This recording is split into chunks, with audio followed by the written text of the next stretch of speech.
Solas jolaseko informazio bilerara. Euskara hutsan izango da ahoz, bai? Baina PowerPointa bizkuntzetan dago, eta norbaitek ez badu ulertzen euskara, eskatu ditara aurikularrak, bai? Interpreteak itzuliko dizue, gaztelaniara.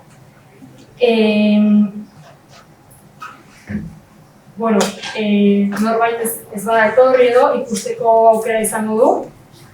Irungo udal atarian edo web horrian igoko dugu. Eta da ere ez duei bidaliko dugu mezua estekarekin non ikusi aldezuen bideoa hau grabatuta izango dela. Eta PowerPointa igoko dugu bi hizkuntzatan. Ados? Horrez gain, edozein zalantza baldin baduzue,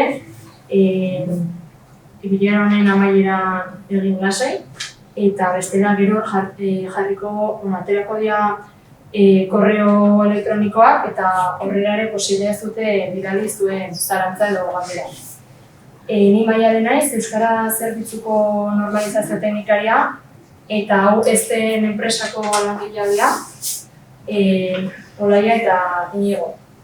Eta behaiek kudeatuko dute, ezten enpresak kudeatuko du udalekuaren arlo pedagogikoa, eta haiek egingo dute aurkezpena.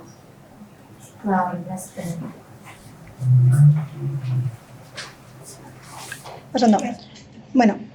Maialenek esan bezala, Irungo udalak antolatzen ditu udaleko hauek, bai, solas deitzen diala, zuetako batzuk ezagutuko dituzue, baina badazpada ere esplikatuko dugu gola pixkat motzean, zer dian, nola funtzionatzen duten, eta bar. Orduan, Irungo udalak antolatzen ditu udaleko hauek, euskararen sustapenerako, aisialdia erabiliz medio bezala. Horretarako gu ezten elkartetik gatoz eta gu arduratzen gea udalekua gestionatzea eta pixkat gure metodologia pedagogikoan oinarritzen den aisiali eredu bat sustatzen dugu. Ados, honekin basango duzue, zer da ezten, ez? Aipatu bezala ezten bada aisiali euskaltzalea sustatzen duen elkarte bat, eta aisialdia heziketaren bitartez eta euskara sustatzearen bitartez egiten du gure enpresak, gure elkarteak. Eta zentzu horretan, egiten ditugu pertsonen garapen personaletan oinarritutako prozesuak aurrera eraman, euskaratik eta euskaraz. Orduan pixkat baditu ezaugarriek, ez? Aisialia egitea, baina ez edozein modutan, baizik eta heziketan oinarritua eta euskaran oinarritua ere bai. Zentzu horretan, gure helburua bada hezitzaileak, hau da begiraleak ere bai, heztea, gazteak, haurrak eta familiak heztea, pixkat gure helburu eta metodologiaren bitartez. Orduan bada zerbait, saiatzen geana parte hartzen duten guztiei iristeko helburuekin egiten dugula. Zentzu horretan, heziketa ez formala eta hezkuntzaren normalizazioa dira gure pilareak edo zutabeak. Horretarako, hola motzean esan da, gure metodologiak dituen 3 ezaugarri edo puntu nagusi, izango lirateke metodologia parte hartzaile bat dela, bai, aurrek parte hartzen dute eta zentzu horretan guk uste dugu jendartean oinarritutako metodologia bat erabiltzeko beharra dagoela, ez? Aktiboa, parte hartzailea eta ez bakarrik alde bakarrekoa, baizik eta beraien parte hartzea eta iniziatiba hori sustatzen. Gero, garapen pertsonala, honek ez esan nahi dugu, naiz eta taldean egoten diren haurrak saiatzen gehala norberaren edo norbanakoen aniztasuna eta izara konkretu ere bai kontuan hartzen, eta zentzu horretan garapen pertsonal horiek ere bai ematen, eta atentzio pertsonalizatu ere bai sustatzen. Gero, 3. puntua litzake, bizipenetatik oinarritutako metodologia. Honekin esan nahi duguna da, esperientziaren eta ekintzaren bitartez heziketa prozesu hori ematea, ez? Eta ez bakarrik hitzez, baizik eta beraiek esperimentatzen eta bizitzen ikastea eta aisia partekatzea. Teoria eta praktika elkartzen ditugu, hau da, gure metodologia badago oinarri teoriko batzuetan oinarritua, baina gero hori praktikaren bitartez ere bai aurrera ematen dugu, orduan pixkat bi alderdi horiek baditugu, oso presente. Eta azkenik, izango litzateke balioetan heztea. Hau da, uste dugu badaudela balio batzuk oinarrizkoak direnak eta aisialdian ere bai presente egon behar direnak, eta zentzu horretan balio batzuen bitartez balio batzuk baliatuz ezteko helburua dakagu, eta gure metodologian ere bai, hori presente aurkitzen dugu. Vale. Pixkat metodologiarekin harremanduta eta aurretik ere aipatutakoarekin harremanduta, udalekuko 4 helburu kokatzen ditugu batez ere. Maialenek esan bezala, euskara sustatzea eta udalaren asmotan ere hori badago eta guk ere bai aisialdia zentzu horretan sustatzen dugu. Orduan, euskararekiko aurraren jarrera hobetzea. Askotan eduki dezaketelako igual pertzepzio negatibo bat edo, eta zentzu horretan euskararekiko perspektiba edo jarrera hobetzea bada gure helburuetako bat. Gero, inguru bat ingurumena ezagutzea, azkenean udalekua ez da bakarrik elkargunean ematen, baizik eta elkargunetatik ere haratago egiten dituzte ekintzak, atera, eta hori bada ere Irun, auzoa, ingurua ezagutzeko modu bat, eta ingurumena zentzu horretan ere bai ez, natura eta gertu dituzten egunerokotasuneko hainbat elementu ezagutzea. Gero, 3. helburua litzake haurren arteko harreman osasuntsuak sustatzea, aisia, ekintza eta aurkitzea dituzten jolasen bitartez, beraien harremanetan ere bai modu positibo baten eragitea, ere helburu bat. Eta azkenik, lehen esan dut, baina udalekuek izan nahi dute aurren parte hartzea sustatzeko erraminta bat edo tresna bat. Eta zentzu horretan beraiek ere jarrera aktibo bat, jolasean, ekintzetan, parte hartzea sustatzeko helburua ere badaukagu. Oso ondo, pixkat hau kokatuta, ezaugarriekin sartzea ja, jolaseko udalekuaren ezaugarri konkretuekin. Igual hau jakingo dezute, baina aipatzearren datak uztailean, uztailak 3-tik 30 izango dira, biak barne. 3an hasten da udalekua, hau da, aurrak bertan bakarrik gelditzeko momentua 3an izango da, baina 2an, aurreko egunean, ate irikiak egongo dira. Hau zertarako da, aurrek elkargunea, hezitzailea, ingurua ezagutu dezaten, familiak ere sar daitezke elkargunetara egun horretan, eta non sar daitezke, begiralea ezagutu dezakete, pixkat jakin ez, nolakoak izango diren egun horiek, orduan bada gerturapen momentu bat, eta hori izango da uztailak 2ko egunean. Uztailak 2ko egunean, orduan ordutegia pixkat ezberdina da, bai? 10-tik 12 izango da, eta tarte horretan, etor daitezke aurrak, ratutxo bat, badena ezagutzera eta familiak ere bai. Eta gero ja, 3-tik 30 udalekua. Abuztuan, 4-tik 31 izango da udalekuaren data, eta 3an izango dira ate irikiak, bai? Aipatu duten berdina, baina abuztuan. Hori da.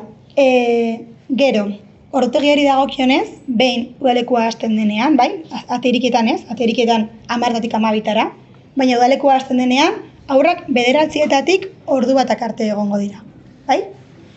Egongo dira kasu batzu zeinetan bi aur elkargune ezberdinetan dituzuen, familia berdineko bi aur elkargune ezberdinetan dauden, hor aipatu zaizue, baina errepikatzearren, posible litzake lehenengo aurra ordu laurdeneko aurrerapenarekin uztea elkargune batean, eta orduan bestea pixka bat eranduago, 9 aldera edo pixka bat eranduago ere bai uztea, margena edukitzeko familiak batzetik bestera joteko. Hala ere zalantzak edukiz gero, edo zerbait abixatu behar izanez gero, bukaren jarriko dugu emaila eta bertara idatzi arazorik gabe. Bai? Eta adintartea, ere badakizute, baino izango da aurrezkuntzako 4 eta 5 urteko geratakoak, izango da aurrezkuntzako zikloa, gero LH-ko lehenengo zikloa litzake lehen hezkuntzako lehenengo eta 2. mailakoentzako, eta LH-ko, lehen hezkuntzako 2. zikloa litzake 3. eta 4. mailakoentzako. Bai, hori da. Azkenik, elkargunei dagokionez, egongo liratezke. Eguzkitzako HH eta LH-ko eraikina, eguzkitzako BHI-ko eraikina, bai, lehenengoa Victoriano Juaristiko kalekoa eta bestea Berio kalekoa, bai, bi eraikin horiek. Gero, Tokialai eraikina, HH-koa, Altzukaitz kalean dagoena, eta Dunboako HH-ko eraikina, bai, aurrezkuntzako eraikina, Ramon Iribarren kalekoa. Dunboako kasuan, esango zaizue, baina irteeretan ez ditu autobusak bertan zehazki hartuko aurrak, ez hartuko, ez da utziko. Zergatik, ezin delako bertaraino sartu aurra. Bai? Orduan, martxoak 8ko kalean jaso eta utziko ditu aurrak irteera egunetan. Alare, komunikatuko da hau, baina, bueno, aldez horretik jakin ezazuen. Uztaiekin bukatzeko,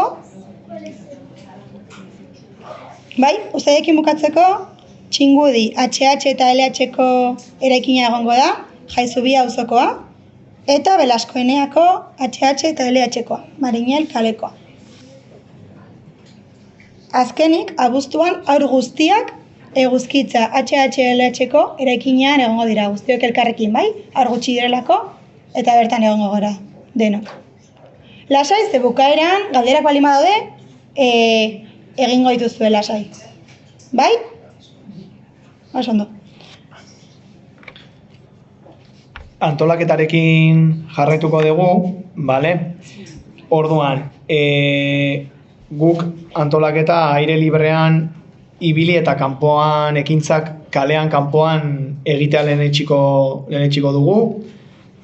Talde bakoitzari kolore bat esleituko zaio, udalekuan lehenengo egunean, bai, aurrek kolore horretako kamiseta eraman dezaten. Ez atirekien egunean, baizik eta udalekuan lehenengo egunean, bale?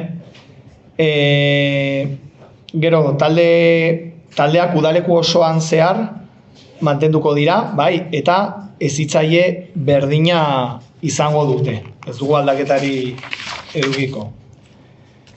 Egunaren antolaketa, nola antolatuko gara egun bat udalekuan.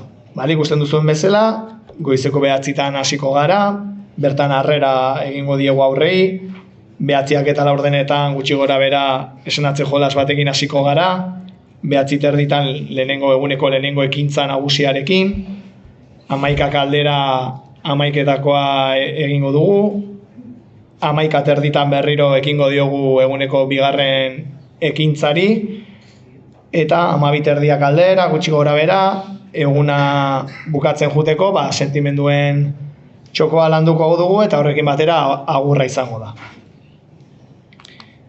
Txangoen aurreikuspena, uztailean, normalean, aldaketarik ez baldin badago, haur hezkuntzako haurrak astearteetan joango dira, lehen hezkuntzako lehenengo zikloko haurrak asteazkenetan, eta lehen hezkuntzako bigarren zikloko haurrak ostegunetan. Eta abuztuan berdina, aldaketarik ez baldin badago, berdina, haur hezkuntzako haurrak astearteetan, lehen hezkuntza lehenengo zikloko haurrak asteazkenetan, eta lehen hezkuntza bigarren zikloko haurrak ostegunetan. Beti ere, jaiegun, eguraldia edo enpresaren disponibilidadearen arabera moldaketak egon daitezke, bale? Eta orduan ez dira zertan esleitutako asteko egun horretan joango. Baina aldaketarik ez baldin badago, printzipioz aurreikuspena horrela izango da. Uztaileko txangoak, ikusten duzuen bezala, txangoak 3 ziklotan banatzen ditugu, bai, haur hezkuntzakoak alde batetik, lehen hezkuntza lehenengo ziklokoak bestetik, eta azkenik lehen hezkuntza bigarren ziklokoak. Ikusten duzuen bezala, 3 txango edo 3 irteera dituzte hilabetean, 2 egun erdikoak deitzen diegunak, hau da, ordutegi egun normal bateko ordutegian, 9:00 ordu batak arte, eta 3. Ordutegi bereziago batekin, egun osokoa baita, bale? Hau da, haur hezkuntzakoen kasuan 9:00 ordu 2:30 arte, eta lehen hezkuntza lehenengo zikloa eta lehen hezkuntza bigarren zikloaren kasuan, goizeko 9:00 arratsaldeko 5:00 arte. Egun hauetan, egun osoko irteera hauetan, oso garrantzitsua da, haurrek bazkaria eraman behar dute etxetik. Ados? Eta ikusten duzuen bezala, irteera desberdinak daude, bai, mota desberdinetakoak, haur hezkuntzakoen kasuan, egun erdiko 2 irteerak izango dira alde batetik Izar Park, bai, Donostian dagoela, Donostiko Belartza poligonoan, eta beste egun erdiko beste irteera izango da Sagar Laguna, Gehixentxori dinamikak. Eta egun osokoa Txingudiko igerilekuetara joango dira. LH batekoen kasuan, lehenengo ziklokoak, egun erdikoak egingo dituzte alde batetik kaiak Hondarribiako hondartzan, eta bestetik errugbia Txingudi rugbi klubaren bitartez, bai? Eta egun osokoa Pasaiara joango dira, Albaolara bisita gidatua, gehi tailerra. Eta LH bigarren ziklokoen kasuan, egun erdikoak izango dira Sagarlaguna gehi ies gela, eta Hirugurutzeta meategira bisita, bai? Eta egun osokoa izango da Hondarribiko hondartzara gehi izan arrantzale ekintza. Hori uztailekoei dagokionez, orain abuztuko txangoetan berdin banatzen dira, bai? Egun erdiko 2 eta egun osoko beste bat, bale? Gogoratu egun osokoa, bai, komentatu duguna, Bazkariara eman behar dutela aurrek etxetik. HH-koen kasuan, Izar Park, egun erdikoa izango da Izar Park eta tren txikitoak Hirugurutzeta meategira bisita, eta egun luzekoa, egun osokoa, Txingudiko igerilekuak. LH lehenengo ziklokoak, egun erdikoak ditu alde batetik kaiak Hondarribiko hondartzan, eta bestetik tren txikitoa Hirugurutzeta meategira bisita, eta egun osokoa Pasaiara, bai, Albaolara bisita gidatuak gehi tailerra, eta LH bigarren ziklokoen kasuan, egun erdikoak Sagarlaguna gehi ies gela, eta tren txikitoa gehi Hirugurutzeta meategira bisita. Eta bukatzeko, egun osokoa, kaiak Hondarribiko hondartzan egingo dute. Bueno, larrialdeetarako protokoloa, bai, larrialdeetako protokoloa 3 fase nagusitan banatzen da, alde batetik ditugu arinak, bestetik larriak edo oso larriak, bai. Arinen kasuan, larrialdi arinen kasuan, hezitzaileak aurra momentuan hartatuko du, eta koordinatzaileari abisatuko zaio, elkarguneko koordinatzaileari, bale? Eta familiari gertaeraren berri emango zaio egunaren amaieran. Larria baldin bada, kasu honetan hezitzaileak koordinatzaileari, elkarguneko koordinatzaileari abisatuko dio, eta koordinatzaileak familiari jakinaraziko dio. Bai, horrela, medikura eraman edo ez galdetuko zaio familiari momentuan bertan. Eta oso larria baldin bada, hezitzaileak zuzenean 112ra deituko du, bai, eta hezitzaileak momentuan bertan, noski, elkarguneko koordinatzaileari abisatu egingo dio eta koordinatzaileak familiari abisatu egingo dio. Larrialdatako protokoloen kasu honetan, komentatu behar dugu, Irungo udalak baduela aseguru bat, eta gero, hurrengo egunetan zehar, PowerPointa eta bideoa web horrira igotzen dugunean, bertan edukiko duzue aseguruaren izena eta kontaktua. Motxilan zer eraman behar dute aurrek? Bueno, egunero oso garrantzitsua da, bai, aurrek 11-etakoa eramatea motxilan, mesedez litxarkeriak eta fruitu lehorrak ez ekarri, eta haur bakoitzak bere kantinplora edo ur botila ekarri behar du 11-etakoarekin batera, bai, jostailurik ezin da ekarri, eta zenbait egunetan material berezia eskatuko dizuegu, izan daiteke adibidez material birziklatua, etxetik duzuena, eskulanen bat edo ekintzaren bat egin behar baldin badute, adibidez jogur poteak izan daitezke, bai, eskatuko zaizkizue. Eta noski eguzkitik babesteko krema ekartzea ere eskatzen dizuegu. Oharrak, pixkat, labur bilduz edo, ohartxo batzuk, mesedez ez sartu elkargunetan, Laiak komentatu duen bezala, atirekien egun horretan, 10-etatik 12-etara bai duzu aukera elkargunea, hezitzaileak ezagutzeko, baina beste egunetan, hilabetean zehar mesedez, elkargunetara eskatzen dizugu ez sartzea. Aurrak euskaraz egitera motibatu, eta mesedez, aurrei arropa eta oinetako egokiak, erosoak eta noski eguraldiari egokituak jantzen. Mesedez, sarrerteetako ordutegiak errespetatu, bai, puntualitatea ezinbestekoa da, oharrak eta jakinarazpenak Irungo udalak e-mail eta SMS bidez bidaliko ditu, eta norbaitek ohar horiek edo ez baldin baditu jasotzen, ahalik eta azkarren abisatu aurraren hezitzaileari, bai, ohar horiek iristarazteko. Irtera egunetan oso garrantzitsua, autobusak ez du inor itxarongo. Egun horretan, berandu iritsiz gero, aurra ezingo da ikastetxean gelditu, bere taldea ez delako bertan egongo. Orduan etxera bueltatu beharko da. Eta HH-ko aurrezkuntzako aurrek aldatzeko arroparen motxila ikastetxean uztea gomendatzen da hilabetean zehar badazpada. Diligentzia horriak. Diligentzia horriek diligentzia horrien erabilaren inguruan komentatuko dizuet gauzatxo pare bat. Baimendutako zerrendan agertzen diren pertsonei soilik utziko zaie aurra jasotzen. Bestetik, udalekua behin hasi denean norbait gehiago gehitu nahi baldin bada zerrenda horretara, mezu bat bidali bar duzue, solasjolas@irun.org posta elektronikora, eta mezu hau aurra matrikulatu duen pertsonak bidali behar du.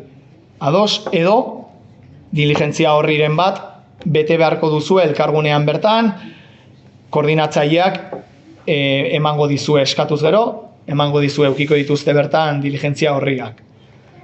Eta egunero bakoitzari dagokion ordu eta elkartze puntuan jasoko dira aurrak. Hau da, lehenago jaso nahi baldin bada edo jaso behar baldin bada aurra, aldez aurretik hezitzaileari abisatu beharko zaio, eta diligentzia horria entregatu beharko da. Gogoratu beti ere, horria aurra matrikulatu duen pertsonak bete eta sinatu behar duela. Hau izango litzateke diligentzia horri baten eredu bat, oso erresa da. Bete behar duzuen lehenengo gauza da, aurraren izena, bigarrena bere kargu hartzen duen senitartekoa, pertsona horren izena bizenak, data, noiztik noiz arte, data eta ordua jartzen baldin baduzue askoz hobeto, eta laugarren puntuan betetzen duzuen eguna. Eta gero ezkerraldeko aldean udalekuko koordinatzaileak sinatuko du, eta eskubidea aldean aurra matrikulatu duen pertsonak sinatuko du izena bizenak, oso garrantzitsua izena bizenak, argi eta garbi azaltzea, nortasun agiriko zenbakia eta sinadura, 3 gauza horiek. Eta, kontuan hartu beharreko beste ohartxo batzuk, laburbilduz, gogoratu euskararen erabilera sustatzea dela udalekuaren helburu nagusia, baimendutako zerrendan agertzen diren pertsonei soilik utziko zaiela aurra jasotzen, gogoratu, posta elektronikoz mezua bidaliz beste lagunen bat baimendu daitekela, gogoratu posta elektronikoa, solasjolas@irun.org, bertan mezu horretan, bidaltzen duzuen mezu horretan, idatzita egon behar dela aurra matrikulatu duen pertsonaren izena bizenak, nortasun agiriko zenbakia, zein egunetan jaso eta baimentzen duen pertsonaren izena bizenak, eta jasotze zerrendan norbait ez baldin badago gogoratzen edo zalantza baldin badago jasotze zerrendan ze pertsonak dauden jarrita, begiratzeko aukera dago egoitza elektronikoaren bidez egin daiteke, inskripzio horrian bertan sartuta. Kaiak jardueran parte hartzeko eta uretara sartzeko bai hondartzan, baita igerilekoan ere derrigorrezkoa da aurra igeri egiten jakitea, gutxienez flotatzea eskatzen dugu, flotatzen jakitea, kaiaken kasuan adibidez LH batekoek eta LH bikoek bakarrik aurrezkuntakoek ez dute egiten, kaiak jarduera, ordutegiak errespetatu, mesedez, irtera luzeetan gogoratu haur hezkuntzakoen kasuan ordu biterdiak arte eta LH lehenengo zikloa eta LH bigarren ziklokoen kasuan 5 arte, gogoratu, egun horietan bazkaria eramateaz. Ohar guztiak emailez edo eta SMS-ez jasoko dituzue. Norbaitek ez baldin baditu jasotzen gogoratu mesedez elkarguneko koordinatzaileari edo haurraren hezitzaileari komentatzeaz. Eta ekintzak kanpoan egitea lehenetsiko dugu. Bai, orduan garrantzitsua da horretarako eguzkitik babesteko krema, ura, bisera eta oinetako erosoak eramatea.